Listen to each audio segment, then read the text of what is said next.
ಇಂದು ನಾವು ಎಲ್ಲರೂ ಕ್ಯಾನ್ಸರ್ ಜಾಗೃತಿ ಕಾರ್ಯಕ್ರಮವನ್ನು ಆ- ಆಯೋಜಿಸಿದ್ದೇವೆ. ನಾನು ಶರತ್ ಮತ್ತು ನನ್ನ ಸಹಪಾಠಿಗಳು ಎಲ್ಲರೂ ನಿಮ್ಮನ್ನು ಹೃದಯಪೂರ್ವಕವಾಗಿ ಸ್ವಾಗತಿಸಿದ್ದೇವೆ. ಯಾವುದೇ ಕಾರ್ಯಕ್ರಮವನ್ನು ನಾವೆಲ್ಲರೂ ಒಂದು ಪ್ರಾರ್ಥನೆಯಿಂದ ಪ್ರಾರಂಭಿಸಲಾಗುತ್ತದೆ. ಅದಕ್ಕಾಗಿ ಕುಮಾರಿ ಚಂದನ ಅವರನ್ನು ಸ್ವಾಗತಿಸುತ್ತೇನೆ.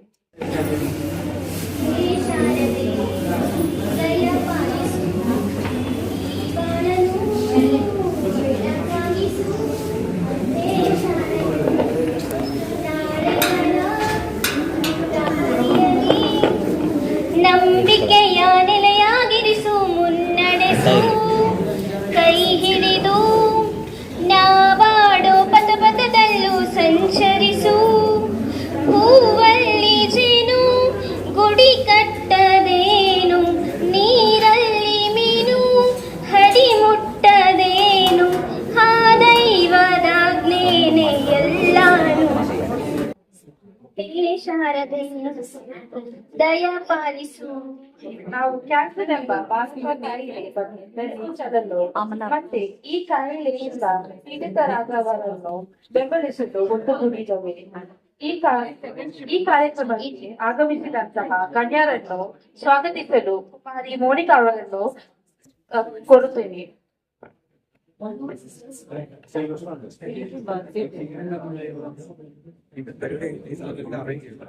ಎಲ್ಲರಿಗೂ ಶುಭ ಮುಂಜಾನೆ. ಈ ಕಾರ್ಯಕ್ರಮದ ಮುಖ್ಯ ಅತಿಥಿಯಾದಂತಹ ಡಾಕ್ಟರ್ ಜ್ಞಾನರಂಜನ್ ಪ್ರಧಾನ್ ಸರ್ ಅವರಿಗೆ ಅನುಪಸ್ಥಿತಿಯಲ್ಲಿ ಅವರಿಗೆ ಈ ಕಾರ್ಯಕ್ರಮಕ್ಕೆ ಸ್ವಾಗತ. ಈ ಕಾರ್ಯಕ್ರಮದ ಮುಖ್ಯ ಅತಿಥಿಯಾದ ಸನ್ಮಾನ್ಯ ಶ್ರೀಯುತ ಡಾಕ್ಟರ್ ಕೆ.ವಿ. ಸಾಹು ಸರ್ ಅವರಿಗೆ ನಮ್ಮ ಕಾಲೇಜಿನ ಉಪಪ್ರಾಂಶುಪಾಲರಾದಂತಹ ಡಾಕ್ಟರ್ ಶ್ರೀಮತಿ ಪ್ರಭಾಲಿ ಥಾಮಸ್ ಅವರು ಉಡುಗೊರೆ ನೀಡುವ ಮುಖಾಂತರ ಸ್ವಾಗತವನ್ನು ಕೋರುತ್ತೇನೆ.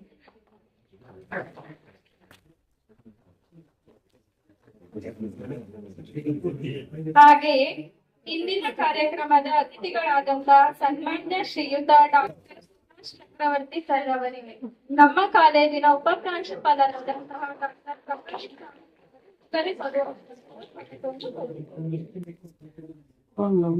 ನಮ್ಮ ಇಂದಿನ ಕಾರ್ಯಕ್ರಮದ ಇನ್ನೋರ್ವ ಅತಿಥಿಗಳಾದಂತಹ ಶ್ರೀಮತಿ ಅಮಲಾ ಮೇಡಮ್ ಅವರಿಗೆ ನಮ್ಮ ಕಾಲೇಜಿನ ಶಿಕ್ಷಕಿಯಾದಂತಹ ಶರಣ್ಯ ಮೇಡಮ್ ಅವರು ಸ್ವಾಗತವನ್ನು ಕೋರುತ್ತೇನೆ.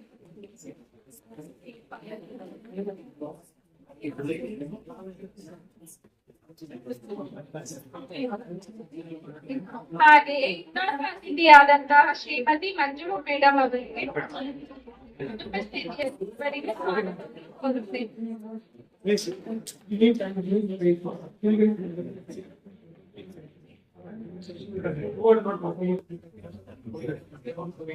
ನಮ್ಮ ಕಾಲೇಜಿನ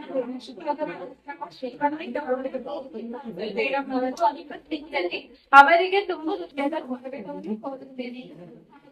ಕಾಲೇಜಿನ ಉಪ ಪ್ರಾಂಶುಪಾಲರಾದಂತಹ ಶ್ರೀಮತಿ ಡಾಕ್ಟರ್ ಪ್ರಭಾಲಿ ಥಾಮಸ್ ಅವರಿಗೆ ನಮ್ಮ ಕಾಲೇಜಿನ ಶಿಕ್ಷಕಿಯಾದಂತಹ ಶ್ವೇತಾ ಮೇಡಮ್ ಅವರು ಉಡುಗೊರೆ ಕೊಡುವ ಮುಖಾಂತರ ಸ್ವಾಗತವನ್ನು ಕೋರುತ್ತೇನೆ. ಹಾಗೂ ನನ್ನ ಪ್ರೀತಿಯ ಶಿಕ್ಷಕಿ ವೃಂದದವರಿಗೆ ಸ್ವಾಗತವನ್ನು ಕೋರುತ್ತೇನೆ. ಇಲ್ಲಿ ನೆರೆದಿರುವಂತಹ HL ಆಸ್ಪತ್ರೆಯ ಸಿಬ್ಬಂದಿ ವರ್ಗದವರಿಗೂ ಹಾಗೂ ಇಲ್ಲಿ ನೆರೆದಿರುವಂತಹ ಸರ್ವರಿಗೂ ತುಂಬ ಹೃದಯದ ಸ್ವಾಗತವನ್ನು ಕೋರುತ್ತೇನೆ. ಮತ್ತೊಮ್ಮೆ ಎಲ್ಲರಿಗೂ ಸ್ವಾಗತವನ್ನು ಸ್ವಾಗತ ಭಾಷಣವನ್ನು ಮುಗಿಸುತ್ತೇನೆ. ಧನ್ಯವಾದಗಳು. ಈ ಕಾರ್ಯಕ್ರಮವನ್ನು ದೀಪವನ್ನು ಬೆಳಕಿಸಿ ಉದ್ಘಾಟಿಸಲು ವೇದಿಕೆ ಮೇಲೆ ಇರುವ ಎಲ್ಲ ಗಣ್ಯರನ್ನು ಸ್ವಾಗತಿಸಲು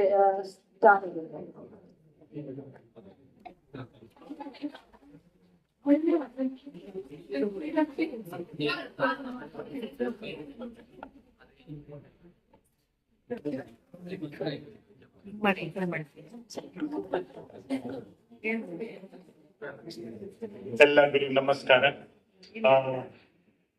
Good morning to Dr. Suhas, organizing chairperson Devi Tamil madam, Madam Riva madam, and Shweta madam, and my adjutants. I welcome you all. And today, one very nice step is being taken: cancer awareness. I am a surgeon and come across patient with the cancer. And the moment that people say, I say they are having cancer, they are harmful. So the cancer, the ones we make them aware, it can definitely be much better. We can give a much better life. Cancer is a pipe which can be worn and can be easily worn if we have a combined awareness. Awareness is the first and most step to fight and win the cancer. Cancer is a big burden to our mental health system. We are having almost 15 lakhs new cases adding every year, and of them 8,50,000 died.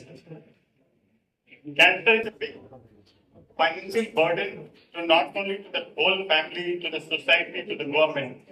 So if we make awareness of the cancer, we can win this battle. And this awareness comes not from a single step. It has to be multiple steps. Start from medical fraternity, individual, society, government, and we all have to come forward and make the field successful to win the cancer battle. As you know, the cancer earlier used to be very delayed thing, but now multiple modalities have come where we can beat the cancer. Like earlier used to be the only surgery. Now we have improved to surgery, chemotherapy, radiotherapy, immunotherapy, and now targeted therapy has come, which are giving a lots of hope to our cancer patient. Without taking much of the time, I'll just request our organization to proceed with the next step. And this is what I have to say. And once I report, when I again repeat, cancer can be won. The battle can be won. The only thing is that awareness, and we have to fight together. Thank you. Cancer ಬಗ್ಗೆ ಮಾಹಿತಿಯನ್ನು ನೀಡಿದ್ದಕ್ಕೆ ಧನ್ಯವಾದಗಳು sir.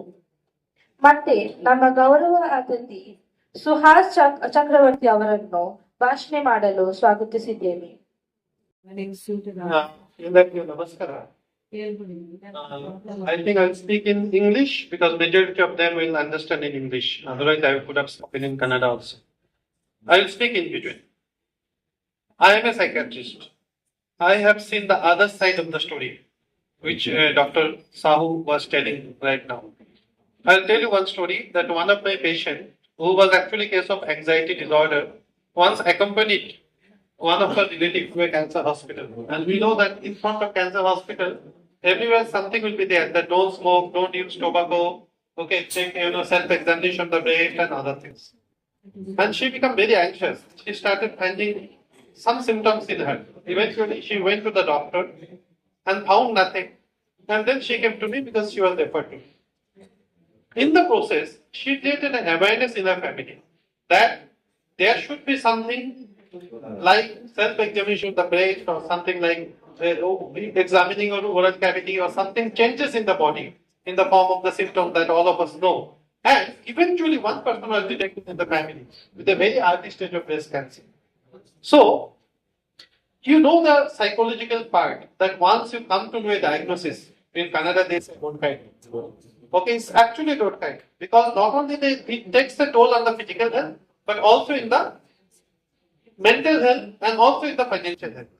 In HL, we have the financial cover and other things, but outside, when the patient suffers from a cancer, that is another thing that we have to take care of. So awareness is the key. Awareness doesn't finish with this, arranging a campaign, but it starts with it. So I request the organizers, Samuel ma'am, Prabha ma'am, whom I know for a long time, Sweta ma'am, of course in presence of Dr. K.D. Sahu, who is the chief guest, that let us start with this. Let each and every person come here, have a look at this, know that there are something, certain signs and symptoms which we should take care of very early. Not only that in ourselves, but also in our neighborhood. Like suppose the person who comes to work for your garden or to help it with you in the kitchen, that lady, she might be needing more information than we have. So if you do that, I think we'll be able to win this battle against cancer, as Dr. Sahu sir has already pointed out in multiple occasions, that if detected early, cancer is no more in, that thing. I have seen many people, survive and they're happy. Sometimes when they give a diagnosis of cancer, I doubt whether the diagnosis was correct or not. So with this, I thank the organizations for an excellent awareness. I have seen you people doing an excellent job every time. Please continue this good thing. And I am very happy to be part of it. Thank you one, thank you everyone. ನಿಮ್ಮ ಉಪಯುಕ್ತ ಹಾಗೂ ಅರ್ಥಪೂರ್ಣದ ಮಾತುಗಳಿಗೆ ನಮ್ಮ ಧನ್ಯವಾದಗಳು sir. ಈಗ ನಮ್ಮ ಮುಂದಿನ ಕಾರ್ಯಕ್ರಮ ಮೈಂಡ್ ನಿರ್ವಹಿಸಲು ನಮ್ಮ ಸಹಪಾಠಿಗಳನ್ನು ಸ್ವಾಗತಿಸುತ್ತೇನೆ.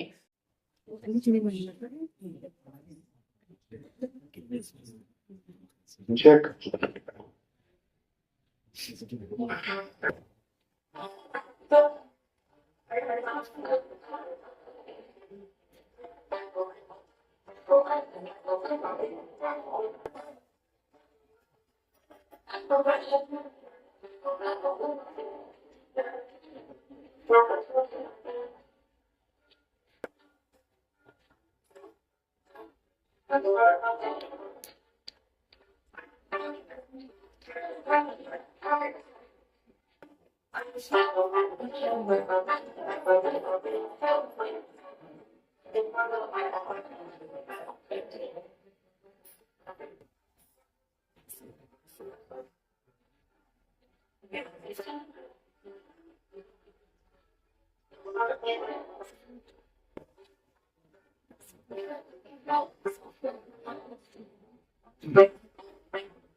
ಜಾಗೃತಿ ಮುಂದಿದ್ದಕ್ಕೆ ಧನ್ಯವಾದಗಳು.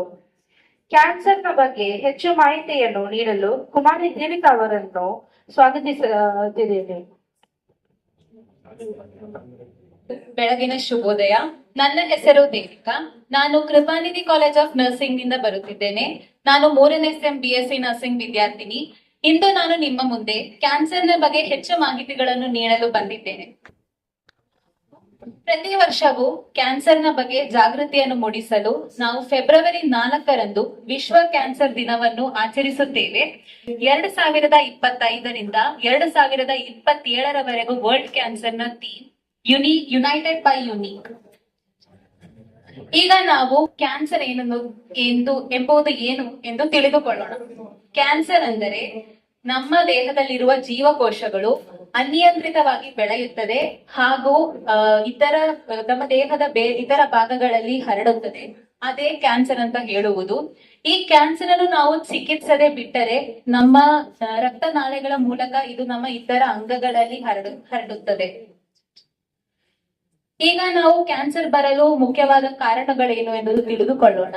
ಪ್ರಥಮವಾಗಿಯೂ ವಯಸ್ಸು. 65 ಮತ್ತು ಅದಕ್ಕಿಂತ ಹೆಚ್ಚಿನ ವಯಸ್ಸಿರುವವರಿಗೆ ಕ್ಯಾನ್ಸರ್ ಬರಲು ಸಾಧ್ಯತೆ ತುಂಬಾ ಹೆಚ್ಚಾಗಿದೆ. 20 ವರ್ಷ ಮತ್ತು ಅದಕ್ಕಿಂತ ಕಡಿಮೆ ಇರುವವರಿಗೆ 1 ಲಕ್ಷ ಜನದಲ್ಲಿ 25 ಜನರಿಗೆ ಕ್ಯಾನ್ಸರ್ ಬರುತ್ತದೆ. ಹಾಗೆಯೇ 45ರಿಂದ 49 ವರ್ಷದಲ್ಲಿರುವ ಜನರಿಗೆ 1 ಲಕ್ಷದಲ್ಲಿ 350 ಜನರಿಗೆ ಕ್ಯಾನ್ಸರ್ ಬರುತ್ತದೆ. ಮತ್ತು 60 ಮತ್ತು 60ಕ್ಕಿಂತ ಹೆಚ್ಚು ಇರೋ ಜನರಲ್ಲಿ 1 ಲಕ್ಷ ಜನರಲ್ಲಿ 1000 ಜನರಿಗೆ ಕ್ಯಾನ್ಸರ್ ಬರಲು ಸಾಧ್ಯತೆ ಹೆಚ್ಚಾಗಿದೆ. ಎರಡನೆಯದಾಗಿ ಲಿಂಗ. ಹೆಚ್ಚಾಗಿ ಕ್ಯಾನ್ಸರ್ ಪುರುಷರಲ್ಲಿ ಕಂಡು ಬರುತ್ತದೆ. ಪುರುಷರಲ್ಲಿ ಹೆಚ್ಚಾಗಿ ಕಂಡು ಬರುವ ಕ್ಯಾನ್ಸರ್ ಯಾವುದೆಂದರೆ ಶ್ವಾಸಕೋಶದ ಕ್ಯಾನ್ಸರ್.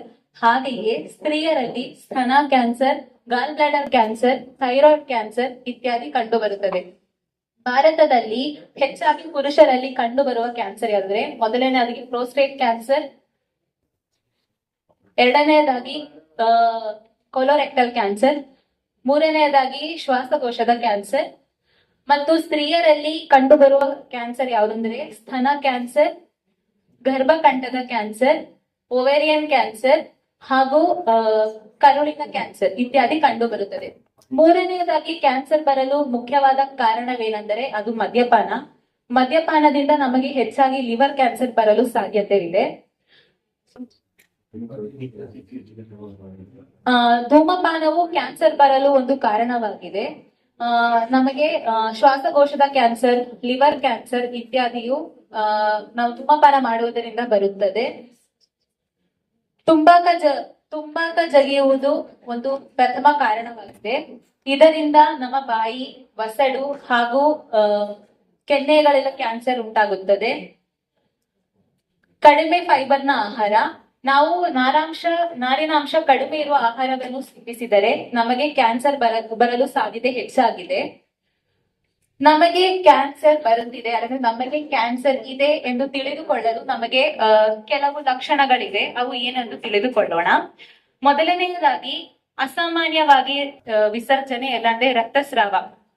ಇದು ಎಲ್ಲಿ ಕಂಡು ಬರುತ್ತದೆ ಅಂದರೆ ಯಾರಿಗೋ ಗರ್ಭಕಂಠದಲ್ಲಿ ಕ್ಯಾನ್ಸರ್ ಇರುತ್ತದೋ ಅವರಿಗೆ ಪ್ರಥಮವಾಗಿಯೂ ರಕ್ತಸ್ರಾವ ಮತ್ತು ವಿಸರ್ಜನೆ ಉಂಟಾಗುತ್ತದೆ. ಎರಡನೆಯದಾಗಿ ಮಲಮೂತ್ರ ವಿಸರ್ಜನೆಯಲ್ಲಿ ಬದಲಾವಣೆಗಳು. ಯಾವುದೇ ಒಂದು ವ್ಯಕ್ತಿಗೆ ಕರುಳಿನಲ್ಲಿ ಕ್ಯಾನ್ಸರ್ ಇರುತ್ತದೋ ಅವರಿಗೆ ಮಲಮೂತ್ರ ವಿಸರ್ಜನೆಯಲ್ಲಿ ಬದಲಾವಣೆ ಕಂಡು ಬರುತ್ತದೆ. ಮೂರನೆಯದಾಗಿ ವಾಸಿಯಾಗದ ಹುಣ್ಣು. ಯಾರಿಗೆ ಬಾಯಿನಲ್ಲಿ ಕ್ಯಾನ್ಸರ್ ಇರುತ್ತದೋ ಅವರಿಗೆ ಬಾಯಿನಲ್ಲಿ ಹುಣ್ಣು ಬಂದರೆ ಅದು ವಾಸಿಯಾಗುವುದಿಲ್ಲ. ಮತ್ತು ಹೆಚ್ಚಾಗಿ ಬರುವ ಕೆಮ್ಮು ಮತ್ತು ಒರಟುತನ. ಶ್ವಾಸಕೋಶದಲ್ಲಿ ಕ್ಯಾನ್ಸರ್ ಇರುವವರಿಗೆ ಹೆಚ್ಚಾಗಿ ಕೆಮ್ಮು ಬರುತ್ತದೆ. ಮತ್ತು ಉಂಟತನ ಅಥವಾ ದಪ್ಪವಾಗುವುದು. ಸ್ತನ ಕ್ಯಾನ್ಸರ್ ಇರುವವರಿಗೆ ಉಂಡೆಗಳು ಉಂಟಾಗುತ್ತದೆ. ಅಜೀರ್ಣ ಅಥವಾ ನುಂಗಲು ತೊಂದರೆ. ನಾವು ಊಟ ಮಾಡಿದರೆ ನಮಗೆ ಹೊಟ್ಟೆಯಲ್ಲಿ ಕ್ಯಾನ್ಸರ್ ಇದ್ದರೆ ನಮಗೆ ನುಂಗುವಾಗ ತೊಂದರೆಗಳು ಉಂಟಾಗುತ್ತದೆ. ಮತ್ತು ನಮ್ಮ ಚರ್ಮದಲ್ಲಿ ಬರುವ ಬದಲಾವಣೆಗಳು. ನಮಗೆ ಸ್ಕಿನ್ ಕ್ಯಾನ್ಸರ್ ಇದ್ದರೆ ಚರ್ಮದ ಕ್ಯಾನ್ಸರ್ ಇದ್ದರೆ ನಮಗೆ ಚರ್ಮದ ಬದಲಾವಣೆಗಳು ಬರುತ್ತದೆ. ಮತ್ತು ಯಾವುದೇ ಕಾರಣಗಳಿಲ್ಲದೆ ನಮ್ಮ ವೇಟ್ ನಿರಂತರ ಕಡಿಮೆ ಆಗುತ್ತಾ ಬರುತ್ತದೆ. ಇದು ಅಲ್ಲದೆ ರಾತ್ರಿಯಲ್ಲಿ ಹೆಚ್ಚಾಗಿ ಬೆವರುವುದು, ಊಟವನ್ನು ಸೇವಿಸದೇ ಇರುವುದು, ಮಲಮೂತ್ರ ವಿಸರ್ಜನೆಯಲ್ಲಿ ರಕ್ತ ಬರುವುದು, ಕೆಮ್ಮುವಾಗ ರಕ್ತ ಬರುವುದು, ಇದೆಲ್ಲ ಕ್ಯಾನ್ಸರ್ನ ರೋಗ ಲಕ್ಷಣಗಳಾಗಿವೆ. ಈಗ ನಾವು ಹೆಚ್ಚಾಗಿ ಸ್ತನದ ಕ್ಯಾನ್ಸರ್ ತಿಳಿದುಕೊಳ್ಳೋಕೆ ಮುಂಚೆ ನಮ್ಮ ಭಾರತದಲ್ಲಿ ಹೆಚ್ಚಾಗಿ ಕಂಡುಬರುವ ಕೆಲವು ಕ್ಯಾನ್ಸರ್: ಸ್ತನ ಕ್ಯಾನ್ಸರ್, ಗರ್ಭಕಂಠದಲ್ಲಿರುವ ಕ್ಯಾನ್ಸರ್, ಬಾಯಿನಲ್ಲಿ ಕ್ಯಾನ್ಸರ್, ಶ್ವಾಸಕೋಶ ಕ್ಯಾನ್ಸರ್. ಅದರಲ್ಲಿ ಒಂದು ಸ್ತನ ಕ್ಯಾನ್ಸರ್. ಸ್ತನ ಕ್ಯಾನ್ಸರ್ ಬರಲು ಕಾರಣಗಳು ಏನು ಅಂದರೆ, ಒಂದು ವಯಸ್ಸು, ಬೊಜ್ಜು,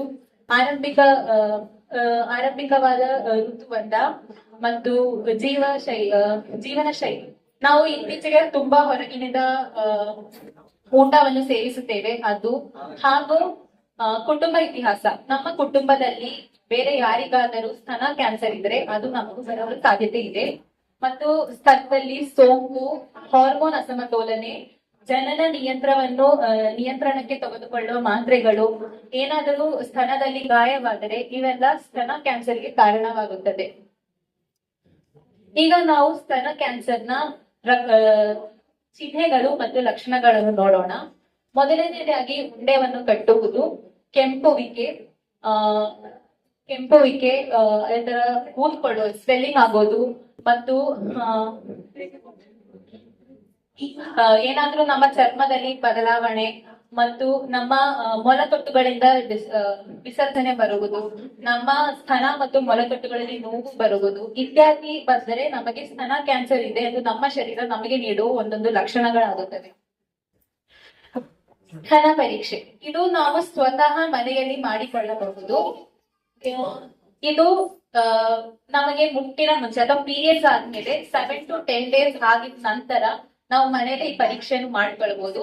ಯಾರಾದ್ರೂ ಪೀರಿಯಡ್ಸ್ ನಿಂತೋಗಿದ್ರೆ ಅಥವಾ ಮುಟ್ಟು ನಿಂತಿದ್ರೆ ಅವರಿಗೆ ತಿಂಗಳಿಗೊಮ್ಮೆ ಇದು ಮಾಡ್ಕೊಳ್ಬಹುದು. ಮೊದಲನೇದಾಗಿ ನಾವು ಕನ್ನಡಿ ಮುಂದೆ ನಿಂತುಕೊಂಡು ಸ್ತನವನ್ನು ನೋಡುತ್ತಾ ಕೈಯನ್ನು ಮೇಲಕ್ಕೆ ಎತ್ತಬೇಕು ಹಾಗೂ ಕೈಯನ್ನು ಕೆಳಗೆ ಇಳಿಸಿಕೊಳ್ಳಬೇಕು.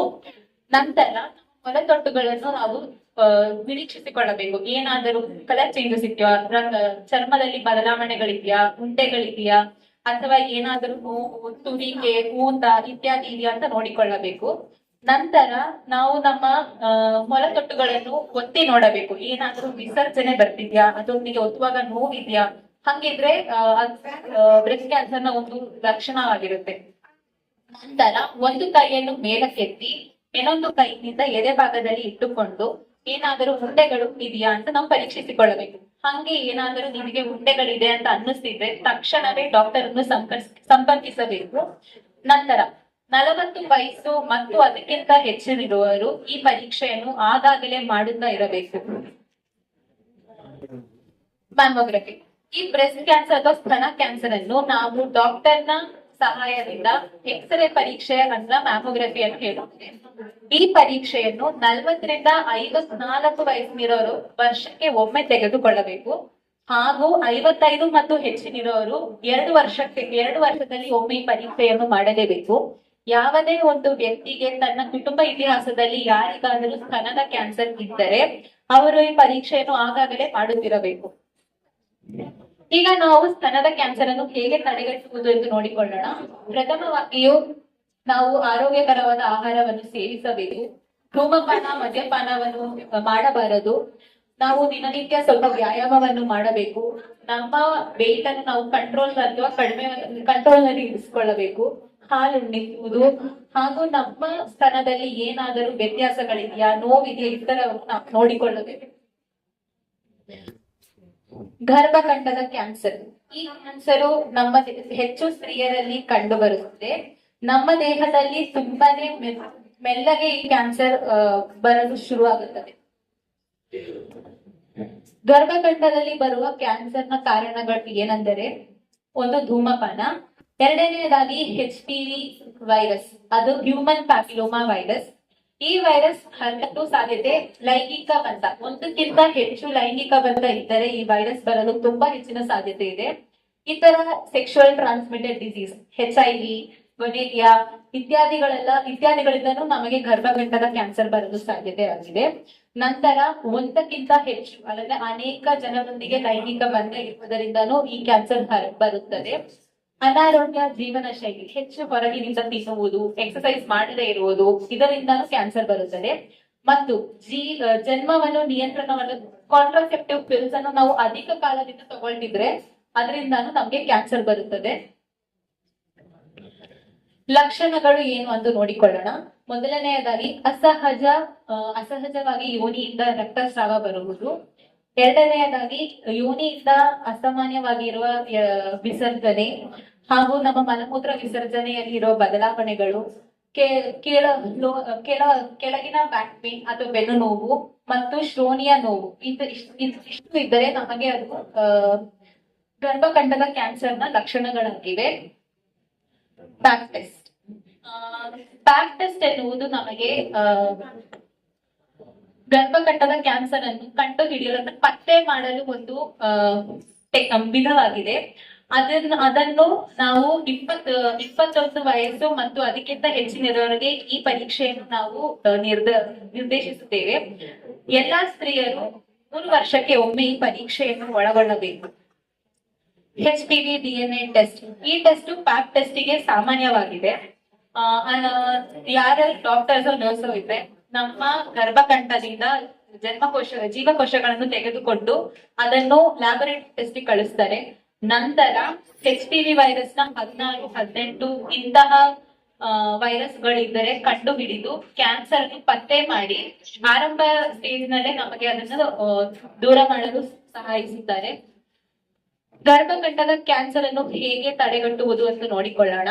ಒಂದನೆಯದಾಗಿ ಸುರಕ್ಷಿತವಾದ ಲೈಂಗಿಕತೆ, ಗರ್ಭಕಂಠದ ಸ್ಕ್ರೀನಿಂಗ್, ಕಡಿಮೆ ಲೈಂಗಿಕತೆಯನ್ನು ಹೊಂದಿಕೊಳ್ಳುವುದು, ಮೊದಲನೇ ಲೈಂಗಿಕತೆ ವಿಳಂಬಿಸುವುದು ಮತ್ತು ಧೂಮಪಾನವನ್ನು ಅವಾಯ್ಡ್ ಮಾಡೋದು, ಹಾಗೂ HPV vaccine, human papilloma virus vaccine.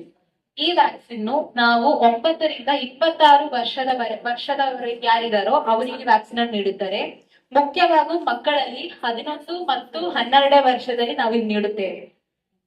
9 ರಿಂದ 14 ವಯಸ್ಸಿನ ಇರುವವರಿಗೆ ಈ ಡೋಸ್ ಅನ್ನು 2 ಡೋಸ್ ಅನ್ನು ನೀಡ್ತೇವೆ. ಈ ವ್ಯಾಕ್ಸಿನ್ ಅದು 5 ತಿಂಗಳಿನ ಮಧ್ಯದಲ್ಲಿ 2 ಡೋಸ್ ತಗೊಳ್ಬೇಕು.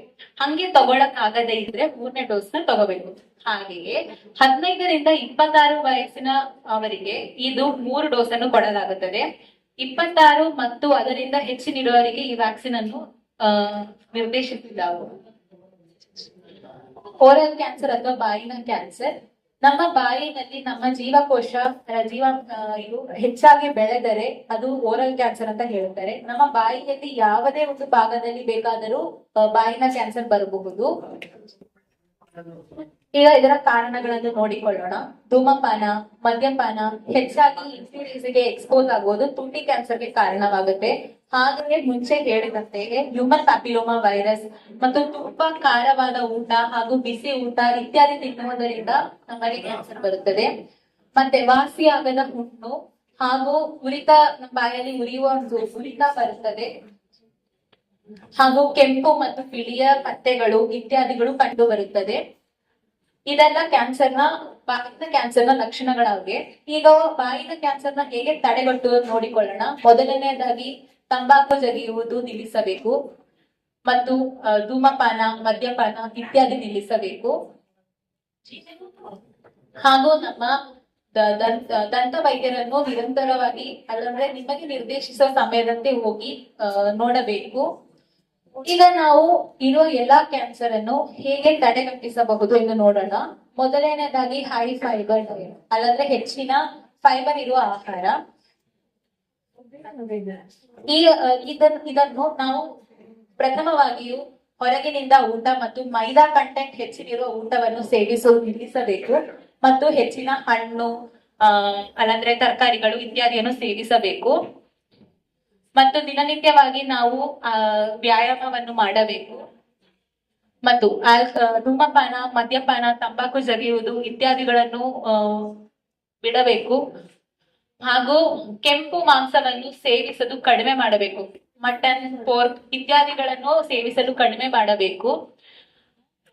ಹೊಗೆ ಆಡಿದ ಊಟ, ಶವರ್ಮ ಇತ್ಯಾದಿಗಳನ್ನು ಕಡಿಮೆ ಮಾಡಬೇಕು. ಹಾಗಿದ್ದು ಹೊಗೆ ಇದು ಅವಾಯ್ಡ್, ಸ್ಪ್ರೈಟ್, ಪೆಪ್ಸಿ, ಕೋಕಾ-ಕೋಲಾ ಇತ್ಯಾದಿಗಳನ್ನು ಕಡಿಮೆ ಮಾಡಬೇಕು. ನಂತರ ಕೃತಕ ಅಂದ್ರೆ ಆರ್ಟಿಫಿಷಿಯಲ್ ಕಲರ್ಸ್, ಫುಡ್ಡಿನಲ್ಲಿ ನಾವು ಪೇಸ್ಟ್ರಿ ಮಾಡ್ಬೇಕಿದ್ರೆ ಕಲರ್ಸ್ ಆಡ್ ಮಾಡ್ತೀವಿ, ಗೋಬಿ ಮಂಚೂರಿ ಮಾಡ್ಬೇಕಿದ್ರೆ ಕಲರ್ಸ್ ಆಡ್ ಮಾಡ್ತೀವಿ. ಇತ್ಯಾದಾಗ ಈಗ ಬ್ಯಾನ್ ಆಗಿದೆ, ಅದೆಲ್ಲ ಯೂಸ್ ಮಾಡಬಾರ್ದು. ಮತ್ತು ಕ್ಯಾನ್ಸರ್ ನ ತಡೆಯಲು ನಾವು ತಗೊಳ್ಬೇಕಾಗಿರುವಂತಹ ವ್ಯಾಕ್ಸಿನ್, ಮೊದಲನೇದಾಗಿ ಹೆಪಟೈಟಿಸ್ ಬಿ ವ್ಯಾಕ್ಸಿನ್. ಈ ವ್ಯಾಕ್ಸಿನ್ ಲಿವರ್ ಕ್ಯಾನ್ಸರ್ಗೆ ತಗೊಳ್ತಾರೆ ಇದಾಗಿ ಮೇನ್. ಆಮೇಲೆ ಹೇಳಿದಂತೆ HPV ವ್ಯಾಕ್ಸಿನ್. ಈ ವ್ಯಾಕ್ಸಿನ್ ತಗೊಳ್ಳಲು ಗರ್ಭಕಂಠದಲ್ಲಿ ಕ್ಯಾನ್ಸರ್, ಲಿವರ್ ಓರಲ್ ಬಾಯಿನಲ್ಲಿ ಕ್ಯಾನ್ಸರ್ ಮತ್ತು ಗರ್ಭಕೋಶದಲ್ಲಿ ಕ್ಯಾನ್ಸರ್ ಬರೋರು HPV ವ್ಯಾಕ್ಸಿನ್ ಅನ್ನು ಮೇನ್ ಆಗಿ ತಗೋತಾರೆ. ಮತ್ತೆ ನಮ್ಮ ಸ್ತನವನ್ನು ಪರೀಕ್ಷೆ ಮಾಡ್ಕೊಳ್ಬಹುದು. ಮತ್ತು ಪ್ಯಾಪ್ಸ್ಮಿಯರ್ ಟೆಸ್ಟ್. ಪ್ಯಾಪ್ಸ್ಮಿಯರ್ ಟೆಸ್ಟ್ ಮೊದಲೇ ಹೇಳಿದ ಹಾಗೆ ಪ್ಯಾಪ್ಸ್ಮಿಯರ್ ಟೆಸ್ಟ್ ಹಾಗೂ ಬ್ರೆಸ್ಟ್ ಸ್ತನ ಪರೀಕ್ಷೆ ಮುಖ್ಯವಾಗಿಯೂ ಸ್ತ್ರೀಯರಿಗೆ ಹೇಳಿದ್ದಾರೆ. ನಮ್ಮ ಕರುಳಿನಲ್ಲಿ ಇರುವ ಒಳಭಾಗವನ್ನು ಸ್ಕ್ರೀನಿಂಗ್ ಮಾಡಿಸಿಕೊಳ್ಳಬಹುದು. ಅದೇ ಕೊಲೊನೋಸ್ಕೋಪಿ ಹಾಗೂ ಪ್ರೋಸ್ಟೇಟ್ ಸ್ಪೆಸಿಫಿಕ್ ಆಂಟಿಜೆನ್ ಟೆಸ್ಟ್. ಇದು ಈ ಎರಡು ಟೆಸ್ಟ್ ಸಾಮಾನ್ಯವಾಗಿ ಪುರುಷರಿಗೆ ಹೇಳುತ್ತಾರೆ. ನಮ್ಮ ಪ್ರೋಸ್ಟೇಟ್ ಗ್ಲ್ಯಾಂಡ್, ಪುರುಷರಲ್ಲಿರುವ ಪ್ರೋಸ್ಟೇಟ್ ಗ್ಲ್ಯಾಂಡ್ ದಪ್ಪವಾಗುತ್ತದೆ, ಅದು ಸಾಮಾನ್ಯವಾಗಿದೆ.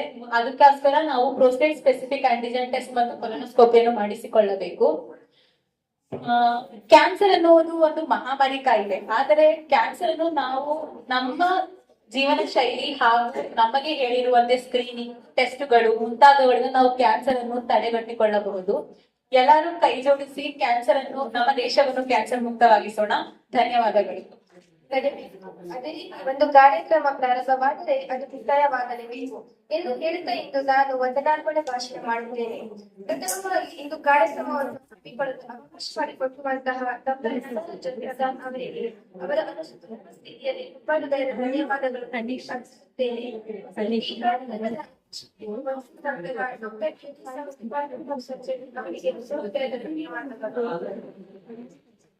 ಈ ಕಾರ್ಯಕ್ರಮದ ಮುಖ್ಯ ಅತಿಥಿಯಾದ ಡಾಕ್ಟರ್ ಸುಭಾಷ್ ಚಕ್ರವರ್ತಿ ಅವರಿಗೆ ಹೃದಯದ ಧನ್ಯವಾದಗಳು. ಈ ಕಾರ್ಯಕ್ರಮದ ಇನ್ನೂರು ಅತಿಥಿಯಾದ ಮೇಡಮ್ ಶ್ರೀಮತಿ ಅಮಲಾ ಹಾಗೂ ಶ್ರೀಮತಿ ಮಂಜುಳಾ ಅವರಿಗೆ ಹೃದಯದ ಧನ್ಯವಾದಗಳು. ಈ ಕಾರ್ಯಕ್ರಮವನ್ನು ನಡೆಸಲು ಮಾರ್ಗದರ್ಶನವನ್ನು ನೀಡಿರುವಂತಹ ನಮ್ಮ ಕಾಲೇಜಿನ ಪ್ರಾಂಶುಪಾಲರಾದ ಡಾಕ್ಟರ್ ದೇವಿ ಸ್ಯಾಮ್ಯುಯಲ್ ಮ್ಯಾಮ್ ಅವರ ಅನುಪಸ್ಥಿತಿಯಲ್ಲಿ ಅವರಿಗೆ ಧನ್ಯವಾದಗಳನ್ನು ಅರ್ಪಿಸುತ್ತೇನೆ. ಹಾಗೂ ಉಪಪ್ರಾಂಶುಪಾಲರಾದ ಡಾಕ್ಟರ್ ಪ್ರಭಾಲಿಸ್ ಥಾಮಸ್ ಮ್ಯಾಮ್ ಅವರಿಗೆ ತುಂಬಾ ಹೃದಯದ ಧನ್ಯವಾದಗಳನ್ನು ಅರ್ಪಿಸುತ್ತೇನೆ. ಹಾಗೂ ನನ್ನ ನೆಚ್ಚಿನ ಶಿಕ್ಷಕರಿಗೆ ತುಂಬಾ ಹೃದಯದ ಧನ್ಯವಾದಗಳು. ಈ ಕಾರ್ಯಕ್ರಮಕ್ಕೆ ಆಗಮಿಸಿರುವಂತಹ HL ಆಸ್ಪತ್ರೆ ಸಿಬ್ಬಂದಿ ವರ್ಗದವರಿಗೆ ಹಾಗೂ ಇಲ್ಲಿ ನಡೆದಿರುವಂತಹ ಪ್ರೇಕ್ಷಕರ ವರ್ಗದವರಿಗೆ ತುಂಬಾ ಹೃದಯದ ಧನ್ಯವಾದಗಳನ್ನು ಅರ್ಪಿಸುತ್ತೇನೆ.